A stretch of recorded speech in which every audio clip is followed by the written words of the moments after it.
नमस्कार दोस्तों, आप सभी का स्वागत है चैनल श्रेष्ठ कहानियाँ में।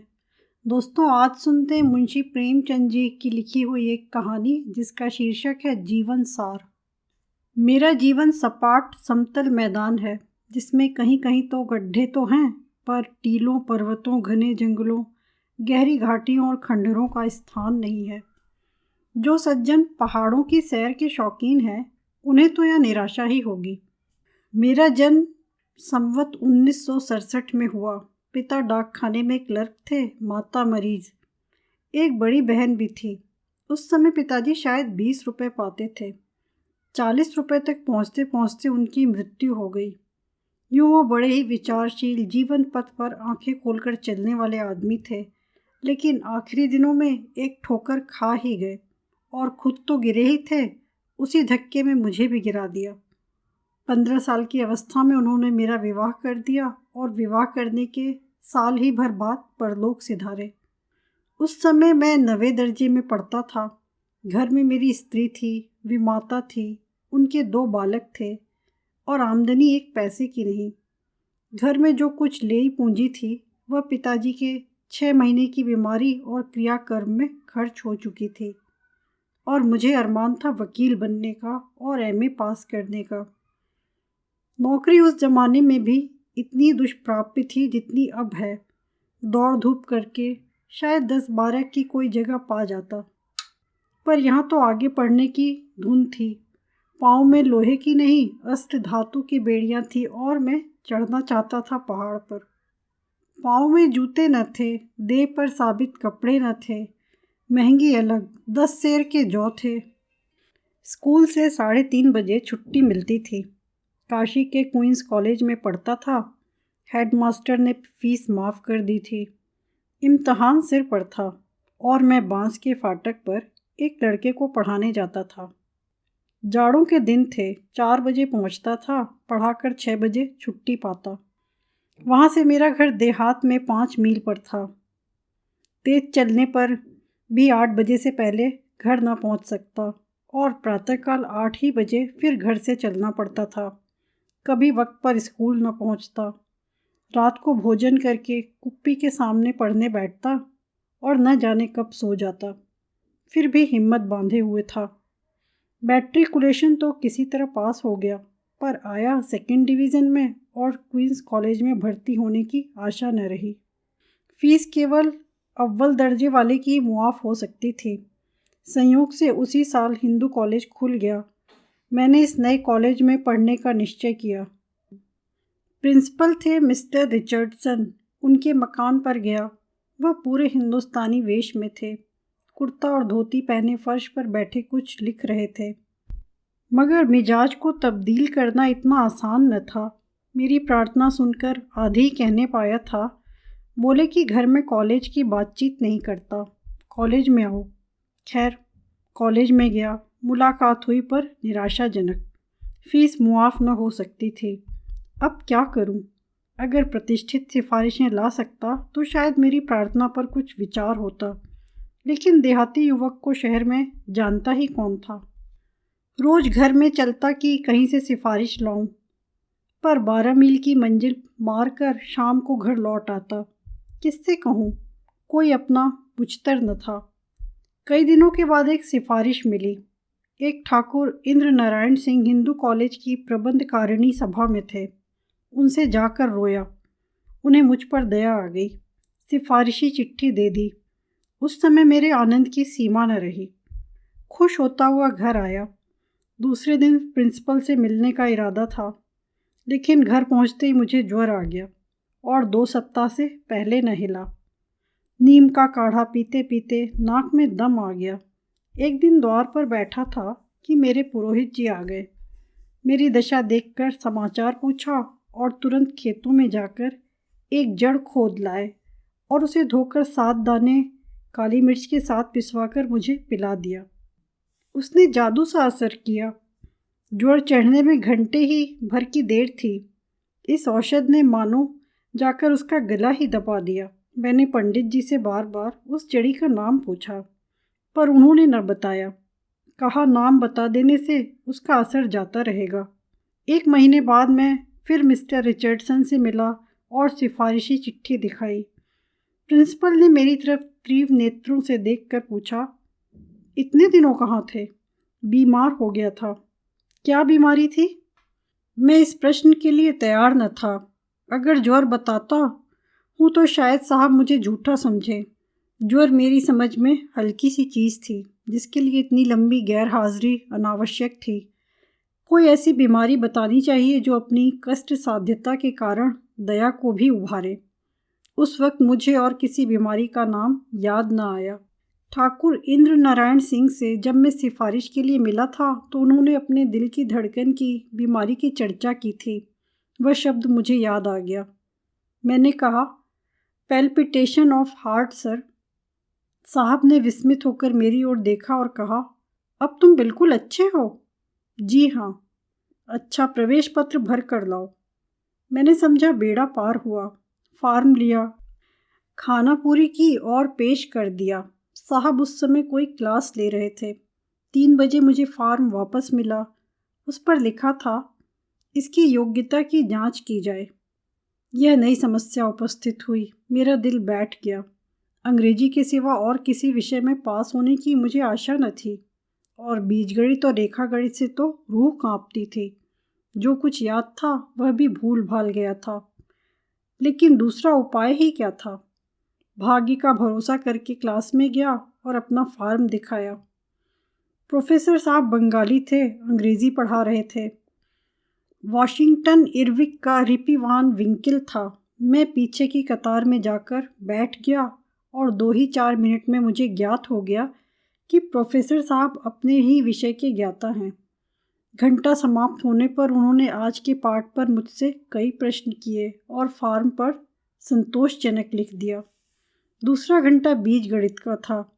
इसके प्रोफेसर भी बंगाली थे। मैंने अपना फार्म दिखाया। नई संस्थाओं वंश प्राय वही छात्र आते हैं जिन्हें कहीं जगह नहीं मिलती। यहाँ भी यही हाल था। क्लासों में अयोग्य छात्र भरे हुए थे।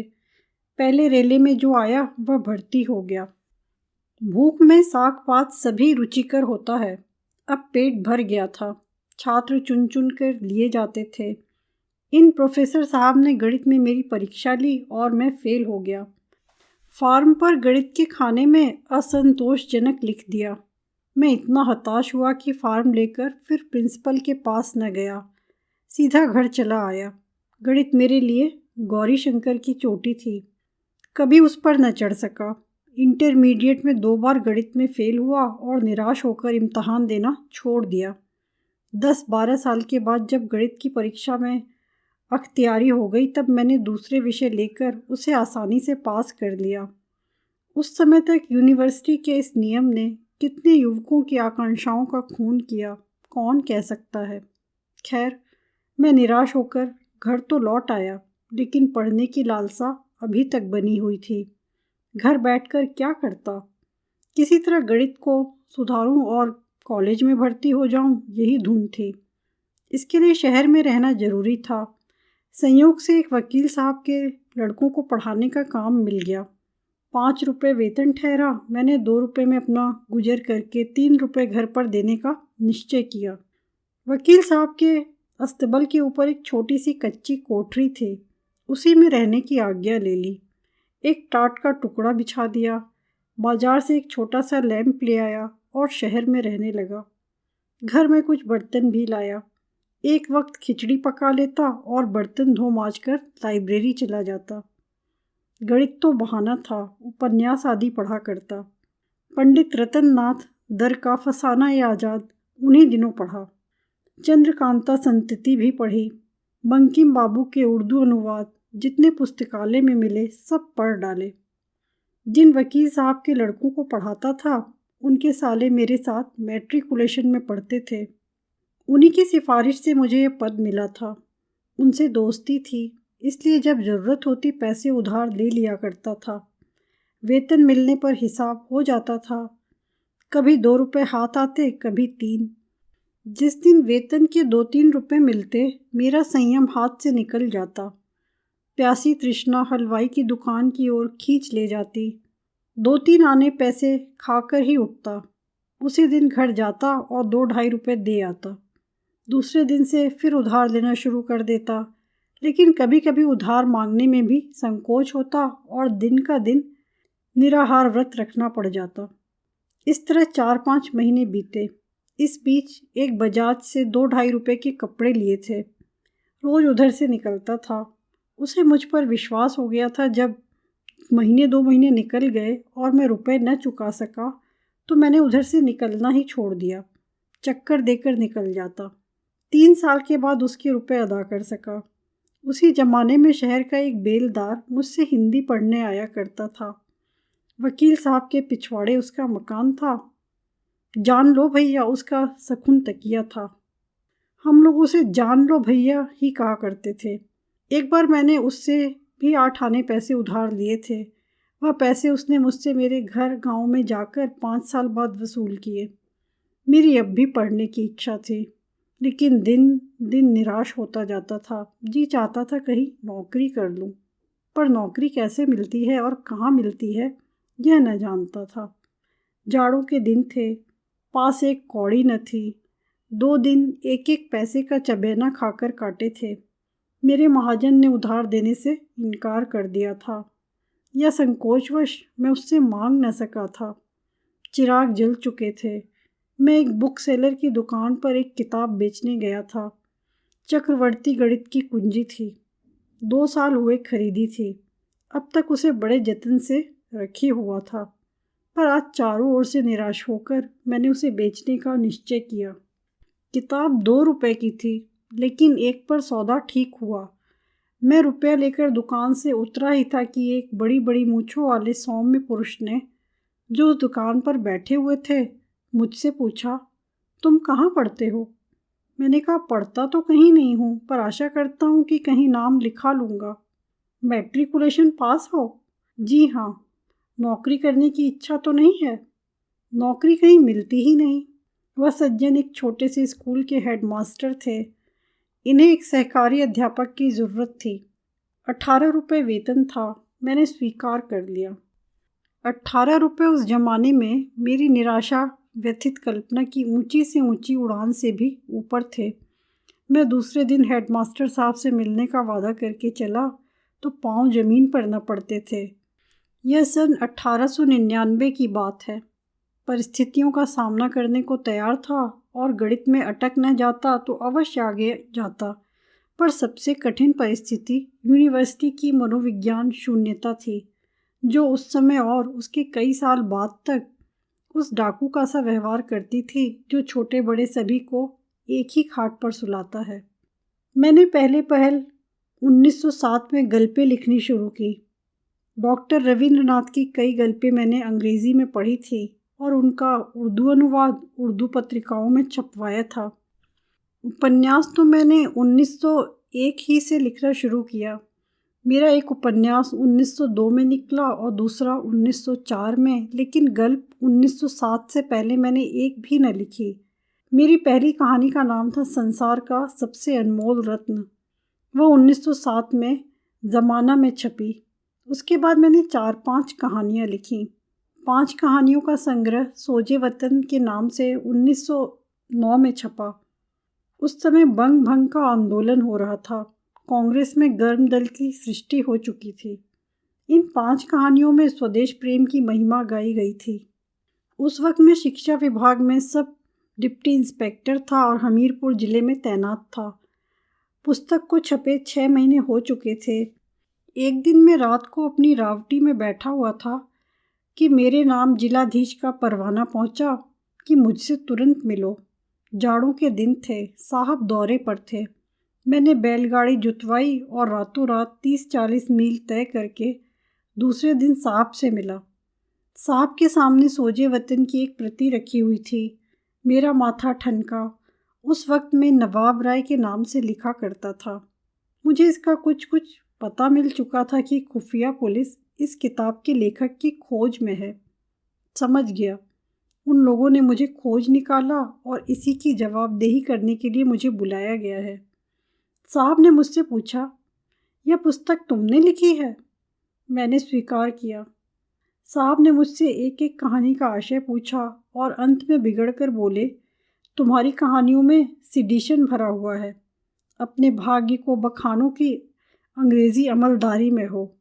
मुगलों का राज होता तो तुम्हारे दोनों हाथ काट लिए जाते। तुम्हारी कहानियाँ एकांगी हैं। तुमने अंग्रेजी सरकार की तौहीन की है आदि। फैसला ये हुआ कि मैं सोजे वतन की सारी प्रतियां सरकार के हवाले कर दूं और साहब की अनुमति के बिना कभी कुछ न लिखूं। मैंने समझा चलो सस्ता छूटे। 1000 प्रतियां छपी थीं। अभी मुश्किल से 300 बाकी थीं। 700 प्रतियां मैंने जमाना कार्यालय से मंगवाकर साहब की सेवा में अर्पण कर दी। मैंने समझा था बला टल गई, किंतु अधिकारियों को इतनी आसानी से संतोष न हो सका। मुझे बात को मालूम हुआ कि साहब ने इस विषय में जिले के अन्य कर्मचारियों से परामर्श किया। सुप्रिटेंडेंट पुलिस, 2 डिप्टी कलेक्टर और डिप्टी इंस्पेक्टर, जिनका मैं मातहत था, मेरी तकदीर का फैसला करने बैठे। एक डिप्टी कलेक्टर साहब ने गल्पों से उद्धरण निकालकर सिद्ध किया कि इनमें आदि से अंत तक सिडिशन के सिवा और कुछ नहीं है, और सिडिशन भी साधारण नहीं बल्कि संक्रामक। पुलिस के देवता ने कहा, ऐसे खतरनाक आदमी को जरूर सख्त सजा देनी चाहिए। डिप्टी इंस्पेक्टर साहब मुझसे बहुत स्नेह करते थे। इस भय से कि कहीं कोई मामला तूल न पकड़ ले, उन्होंने ये प्रस्ताव किया कि वह मित्र भाव से भरे राजनीतिक विचारों की थाह लें और उस कमेटी में रिपोर्ट पेश करें। उनका विचार था कि मुझे समझा दें और रिपोर्ट में लिख दें कि लेखक केवल कलम का उग्र है और राजनीतिक आंदोलन से उसका कोई संबंध नहीं है। कमेटी ने उनके प्रस्ताव को स्वीकार किया। हालांकि पुलिस के देवता उस वक्त भी पैतरे बदलते रहे। सहसा कलेक्टर साहब ने डिप्टी इंस्पेक्टर से पूछा, आपको आशा है कि वह आपसे अपने दिल की बातें कह देगा? आप मित्र बनकर उसका भेद लेना चाहते हैं? यह तो मुखबिरी है। मैं इसे कमीनापन समझता हूँ। डिप्टी साहब अप्रतिभ होकर हकलाते हुए बोले, मैं तो हुजूर के हुक्म। साहब ने बात काटी, नहीं, यह मेरा हुक्म नहीं है। मैं ऐसा हुक्म नहीं देना चाहता। अगर पुस्तक के लेखक का सिडिशन साबित हो सके तो खुली अदालत में मुकदमा चलाइए, नहीं धमकी देकर छोड़ दीजिए। मुँह में राम बगल में छुरी मुझे पसंद नहीं। जब यह वृत्तांत डिप्टी इंस्पेक्टर साहब ने कई दिन पीछे खुद मुझसे कहा तो मैंने पूछा, क्या आप सचमुच मेरी मुखबिरी करते? वह हंसकर बोले, असंभव। कोई लाख रुपए भी देता तो न करता। मैं तो केवल अदालती कार्रवाई रोकना चाहता था और वह रुक गई। मुकदमा अदालत में आता तो सजा हो जाना यकीनी था। यहाँ आपकी पैरवी करने वाला कोई न मिलता। मगर साहब हैं शरीफ आदमी। मैंने स्वीकार किया, बहुत ही शरीफ। मैं हमीरपुर ही में था कि मुझे पेचिस की शिकायत पैदा हो गई। गर्मी के दिनों में देहातों में कोई हरी तरकारी मिलती न थी। एक बार कई दिन तक लगातार सूखी घुइयाँ खानी पड़ी। यूँ मैं घुइयाँ को बिच्छू समझता हूँ और तब भी समझता था, लेकिन न जाने क्यों कर यह धारणा मन में हो गई कि अजवाइन से घुइयाँ का बादीपन जाता रहता है। खूब अजवाइन खा लिया करता। 10-12 दिन तक किसी तरह का कष्ट न हुआ। मैंने समझा शायद बुंदेलखंड की पहाड़ी जलवायु ने मेरी दुर्बल पाचन शक्ति को तीव्र कर दिया। लेकिन एक दिन पेट में दर्द हुआ और सारे दिन में मछली की भांति तड़पता रहा। फंकियाँ लगाई मगर दर्द न कम हुआ। दूसरे दिन से पेचिश हो गई। मल के साथ आम आने लगे, लेकिन दर्द जाता रहा। 1 महीना बीत चुका था। मैं एक कस्बे में पहुंचा तो वहाँ के थानेदार साहब ने मुझसे थाने में ही ठहरने और भोजन करने का आग्रह किया। कई दिन से मूंग की दाल खाते और पथ्य करते करते ऊब उठा था। सोचा क्या हरज है, आज यहीं ठहरो, भोजन तो स्वादिष्ट मिलेगा। थाने में ही अड्डा जमा दिया। दरोगा जी ने जमीकंद का सालन पकवाया, पकौड़ियाँ, दही, बड़े पुलाव। मैंने एहतियात से खाया। जमीकंद तो केवल मैंने 2 फांके खाई, लेकिन खा पी कर जब थाने के सामने दरोगा जी के फूस के बंगले में लेटा तो 2-2.5 घंटे के बाद पेट में फिर दर्द होने लगा। सारी रात और अगले दिन भर कराहता रहा। सोडे की 2 बोतलें पीने के बाद कै हुई तो जाकर चैन मिला। मुझे विश्वास हो गया यह जमीकंद की कारस्तानी है। घुइयाँ से पहले मेरी कुट्टी हो चुकी थी, अब जमीकंद से भी बैर हो गया। तब से इन दोनों चीज़ों की सूरत देखकर मैं कांप जाता हूँ। दर्द तो फिर जाता रहा, पर पेचिश ने अड्डा जमा दिया। पेट में 24 घंटे तनाव बना रहता, अफरा हुआ करता। संयम के साथ 4-5 मील टहलने जाता, व्यायाम करता, पथ्य से भोजन करता, कोई न कोई औषधि भी खाया करता, किंतु पेचिश चलने का नाम न लेती थी और देह भी घुलती जाती थी। कई बार कानपुर आकर दवा कराई। एक बार महीने भर प्रयाग में डॉक्टरी और आयुर्वेदिक औषधियों का सेवन किया, पर कोई फ़ायदा नहीं। तब मैंने तबादला कराया। चाहता था रोहेलखंड, पर पटका गया बस्ती के ज़िले में, और हल्का वह मिला जो नेपाल की तराई है। सौभाग्य से वहीं मेरा परिचय स्वर्गीय पंडित मन्नन द्विवेदी गजपुरी से हुआ, जो डुमरियागंज के तहसीलदार थे। कभी कभी उनके साथ साहित्य चर्चा हो जाती थी, लेकिन यहाँ आकर पेचिश और बढ़ गई। तब मैंने 6 महीने की छुट्टी ली और लखनऊ के मेडिकल कॉलेज से निराश होकर काशी के एक हकीम से इलाज कराने लगा। 3-4 महीने बाद कुछ थोड़ा सा फ़ायदा तो मालूम हुआ, पर बीमारी जड़ से न गई। जब फिर बस्ती में पहुंचा तो वही हालत हो गई। तब मैंने दौरे की नौकरी छोड़ दी और बस्ती हाई स्कूल में स्कूल मास्टर हो गया। फिर यहाँ से तब्दील होकर गोरखपुर पहुंचा। पेचिश पूर्ववत जारी रही। यहाँ मेरा परिचय महावीर प्रसाद जी पोद्दार से हुआ, जो साहित्य के मर्मज्ञ, राष्ट्र के सच्चे सेवक और बड़े ही उद्योगी पुरुष हैं। मैंने बस्ती से ही सरस्वती में कई गल्पें छपवाई थीं। पोद्दार जी की प्रेरणा से मैंने फिर उपन्यास लिखा और सेवा सदन की सृष्टि हुई। वहीं मैंने प्राइवेट बीए भी पास किया। सेवा सदन का जो आदर हुआ, उससे उत्साहित होकर मैंने प्रेमाश्रम लिख डाला और गल्पें भी बराबर लिखता रहा। कुछ मित्रों की, विशेषकर पोद्दार जी की सलाह से मैंने जल चिकित्सा आरंभ की, लेकिन 3-4 महीने के स्नान और पथ्य का मेरे दुर्भाग्य से यह परिणाम हुआ कि मेरा पेट बढ़ गया और मुझे रास्ता चलने में भी दुर्बलता मालूम होने लगी। एक बार कई मित्रों के साथ मुझे एक जीने पर चढ़ने का अवसर पड़ा और लोग धड़धड़ाते हुए चले गए, पर मेरे पाँव ही न उठते थे। बड़ी मुश्किल से हाथों का सहारा लेते हुए ऊपर पहुंचा। उसी दिन मुझे अपनी कमजोरी का यथार्थ ज्ञान हुआ। समझ गया, अब थोड़े दिनों का और मेहमान हूँ। जल चिकित्सा बंद कर दी। एक दिन संध्या समय उर्दू बाजार में श्री दशरथ प्रसाद जी द्विवेदी, संपादक स्वदेश, से मेरी भेंट हो गई। कभी कभी उनसे भी साहित्य चर्चा होती रहती थी। उन्होंने मेरी पीली सूरत देखकर खेत के साथ कहा, बाबूजी, आप तो बिल्कुल पीले पड़ गए हैं, कोई इलाज कराइए। मुझे अपनी बीमारी का जिक्र बुरा लगता था। मैं भूल जाना चाहता था कि मैं बीमार हूँ। जब 2-4 महीने ही का ज़िंदगी से नाता है तो क्यों न हंस कर मरूँ। मैंने चिढ़कर कहा, मर ही तो जाऊँगा भाई, या और कुछ। मैं मौत का स्वागत करने को तैयार हूँ। द्विवेदी जी बेचारे लज्जित हो गए। मुझे पीछे से अपनी उग्रता पर बड़ा खेद हुआ। यह 1921 की बात है। असहयोग आंदोलन जोरों पर था। जलियांवाला बाग का हत्याकांड हो चुका था। उन्हीं दिनों महात्मा गांधी ने गोरखपुर का दौरा किया। गाजीमिया के मैदान में ऊंचा प्लेटफॉर्म तैयार किया गया। 2 लाख से कम जमाव न था। क्या शहर, क्या देहात, श्रद्धालु जनता दौड़ी चली आती थी। ऐसा समारोह मैंने अपने जीवन में कभी न देखा था।